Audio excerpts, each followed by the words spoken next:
सांग्रांशाला all India गणतांत्रिक नारी समिति आम्बासा हांकर committee ने जहरनगर आमसानी थार्ड सम्मेलन संसाजखा आशला आम्बासा ने सीपीआईएम दलाई बखास्ते तांगनक ने हल आ सम्मेलन खलाइजाग बुरै डगनि मानथाइनो खबै गोबांमा सेबसाब कग्रावनो तैवैनो अ सालनि सम्मेलन खलाइजाखा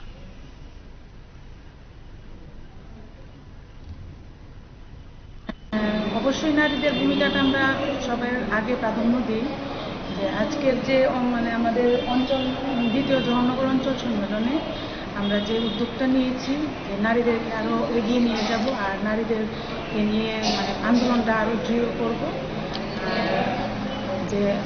মানে বিজেপি সরকারের যে প্রতিশ্রুতিগুলি যা মানে তারা পূরণ করেনি ওইটাকে নিয়ে আমরা হ্যাঁ মানে এটা তো সবাই জানে যে তাদের কোনো প্রতিশ্রুতি পূরণ করতে পারেনি এই প্রতিশ্রুতিগুলি যখন পূরণ করতে পারেনি ওই জন্যই আমাদের নারীদেরকে নিয়ে আমরা আন্দোলনটা আরো বেশি করব। এই আন্দোলনের মাধ্যমে দলকে কতটুকু শক্তিশালী করবে নারীরা? অবশ্যই